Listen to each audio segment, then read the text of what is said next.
listening to the Holy Bible 1-Year Challenge with Master Storyteller Michael Wood, featuring the easy-to-read version and used by permission from Bible League International. Enjoy the show! Hello everyone, welcome to day 104. We are continuing in the book of Deuteronomy, and Moses is writing his letter to the Israelites, and he's going to focus on other laws. You know, the weird laws that need to cover other things that could happen, especially living back then. For example, what do you do if you find a dead body in the field? Well, I'll give you a hint. You're going to need a cow. And what do you do if you capture women in war and one of them's really beautiful and you want to marry her? Well, there's a law for that. They even have a law for your rooftop so that if somebody were to go onto your roof and fall, they don't die. And finally, in Deuteronomy 22, Moses goes into sexual sins, defines them, and talks about the penalty for each one. We are also continuing in the book of Luke, and Jesus tells a long parable talking about true wealth and how people in the world are able to handle their business, sometimes better than people who belong to the light. And then Jesus refers to the old law, the laws we've been reading about in Deuteronomy. He actually refers to them and tells us whether or not we should be following those things or not. If you enjoy the show, visit me at patreon.com/storymaster. You'll find the link in the description box below. By contributing as little as $1 per month, you will enable me to continue this ministry, and you'll get cool rewards too. Together, we're going to get through the Bible in 1 year. Let's get started. Deuteronomy 21, a letter to Israel from Moses.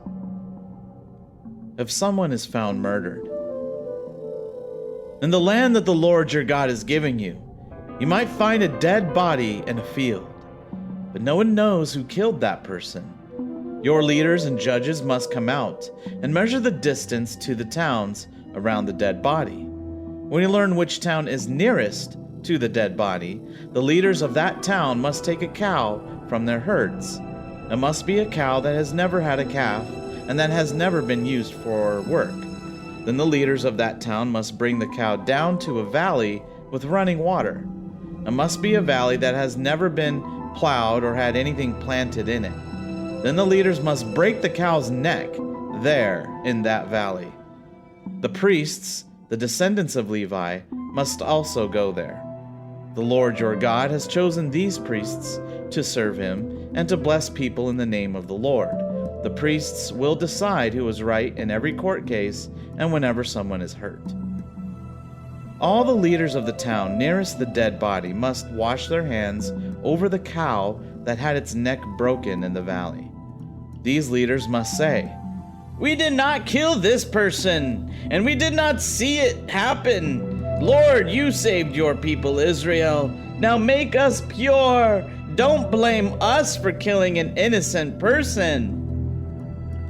In this way, these men will not be blamed for killing an innocent person. In this way, you will remove that guilt from your group by doing what the Lord said. Women captured in war. When you fight against your enemies, the Lord your God will help you defeat them and take them as captives. You might see a beautiful woman among the captives and want her to be your wife. You must then bring her into your house, where she will shave her head and cut her nails. After changing the clothes she was wearing when she was captured, she will stay in your house. Let her mourn the loss of her father and mother for a full month.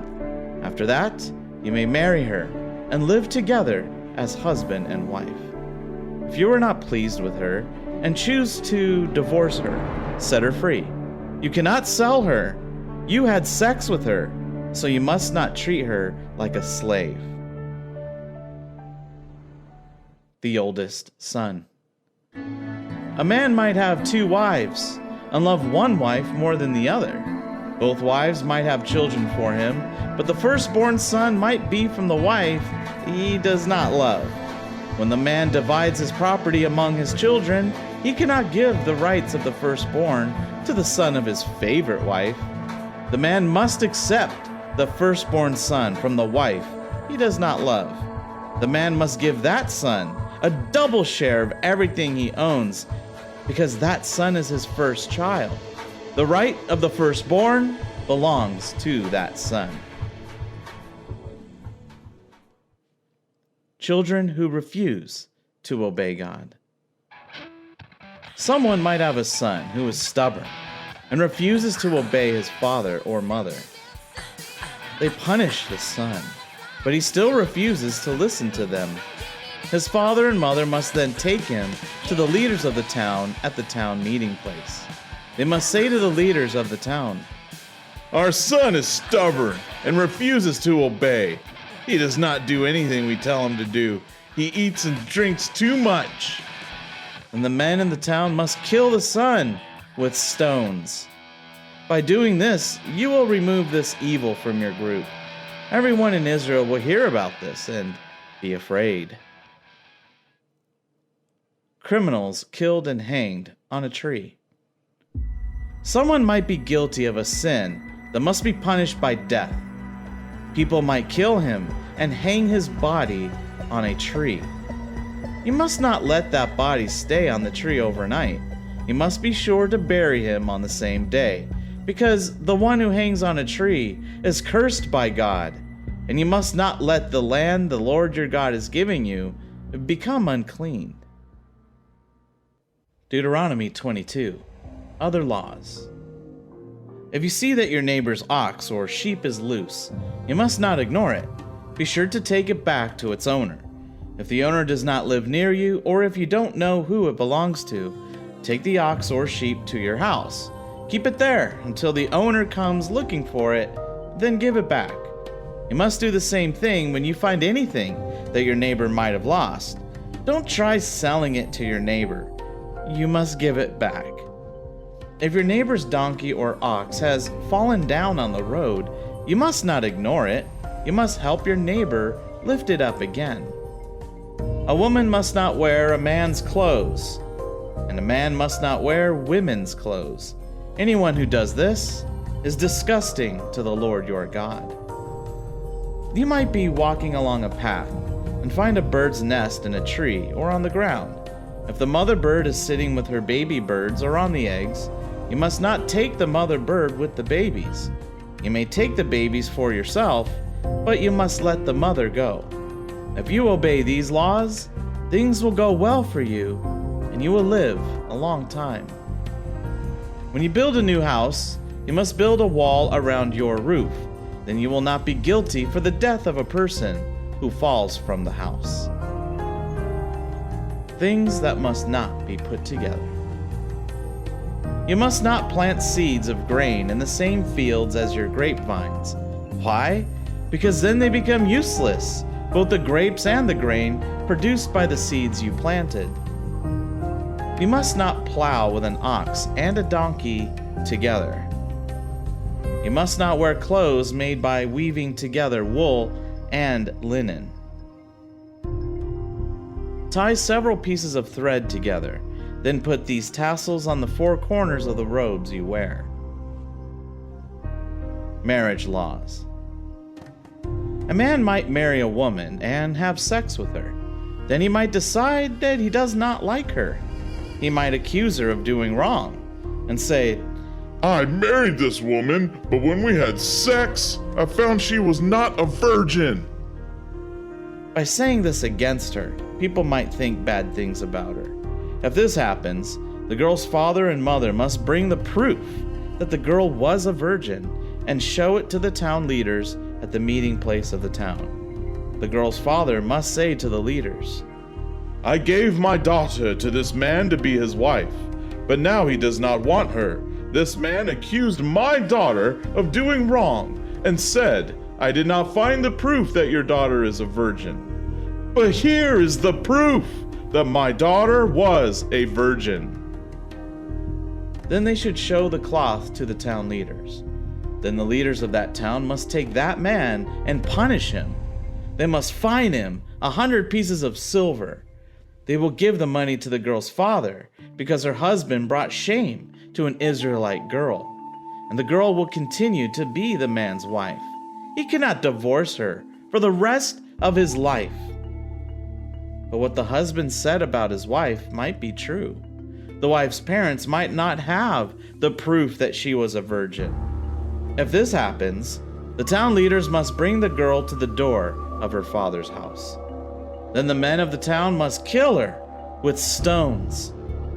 She has done a shameful thing in Israel by having sex before she was married. You must remove this evil from your group. Sexual sins. If a man is found having sex with another man's wife, both of them must die, the woman and the man who had sex with her. You must remove this evil from Israel. A man might meet a virgin girl engaged to another man. He might have sex with her. If this happens in the city, you must bring them both out to the public place near the gate of that city, and you must kill them with stones. You must kill the man because he used another man's wife for sexual sin, and you must kill the girl because she was in the city but did not call for help. You must remove this evil from your people. But if a man finds an engaged girl out in the field and forces her to have sex with him, only the man must die. He must do nothing to the girl. She did nothing that deserves the punishment of death. This is like someone who attacks their neighbor and kills them. The man found the engaged girl out in the field and attacked her. Maybe she called for help, but there was no one to help her. A man might find a virgin girl who was not engaged and forced her to have sex with him. If other people see this happen, he must pay the girl's father 50 pieces of silver, and the girl will become the man's wife because he used her for sexual sin. He cannot divorce her all his life. A man must not bring shame to his father by marrying his father's wife. Luke chapter 16, verses 1 through 18. True wealth. Jesus said to his followers, "Once there was a rich man. He hired a manager to take care of his business. Later, he was told that his manager was wasting his money. So he called the manager in and said to him, 'I have heard bad things about you. Give me a report of what you have done with my money. You can't be my manager anymore.' So the manager thought to himself, 'What will I do? My master is taking my job away from me. I am not too strong enough to dig ditches. I am too proud to beg. I know what I will do. I will do something to make friends, so when I lose my job, they will welcome me into their homes.' So the manager called in each person who owed the master some money. He asked the first one.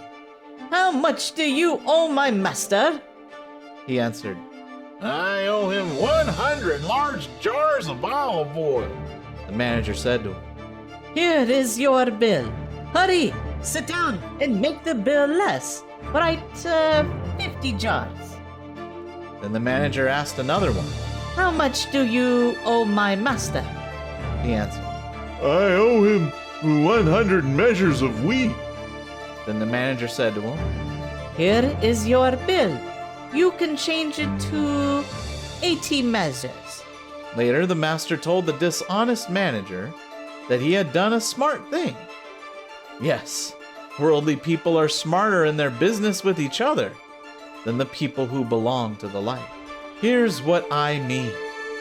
Use the things you have in this world to make friends for later. If you make friends with God, when things you have now are gone, you will be welcomed into a home that lasts forever. Whoever can be trusted with small things can also be trusted with big things. Whoever is dishonest in little things will be dishonest in big things too. If you cannot be trusted with worldly riches, you will not be trusted with true riches. And if you cannot be trusted with the things that belong to someone else, you will not be given anything of your own. A slave cannot serve two masters at the same time, and neither can you. You will hate one master and love the other, or you will be loyal to one and not care about the other. You cannot serve God and money too.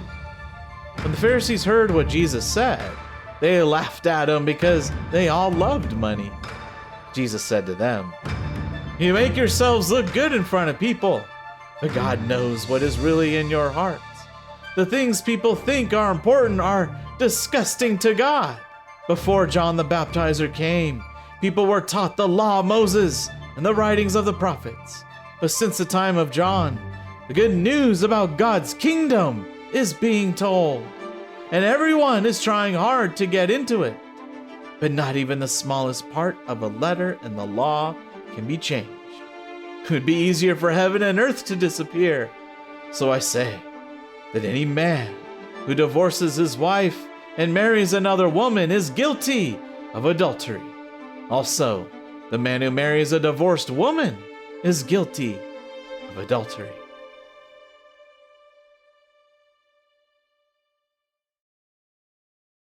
Proverbs 9, verses 13 to 18. Foolishness is that other woman who is loud, stupid, and knows nothing. She sits on her chair at the door of her house, up on the highest hill of the city.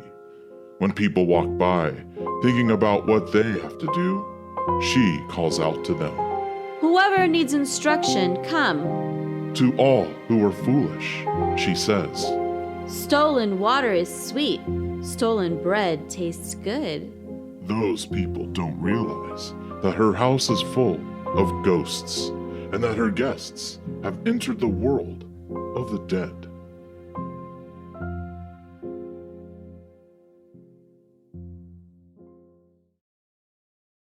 Thank you, everyone. That was day 104. Join us for day 105.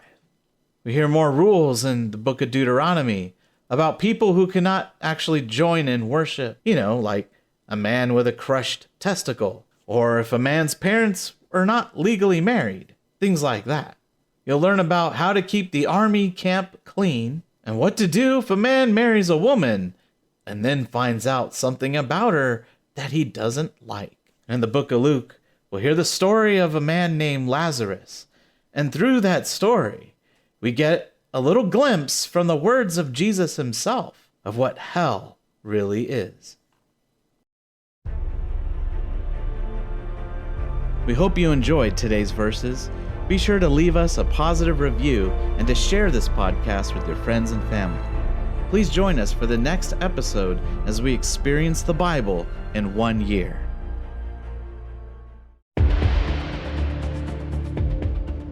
Did you know we offer online courses in creative writing, literature, and web design? Visit us at storymaster.online to learn more.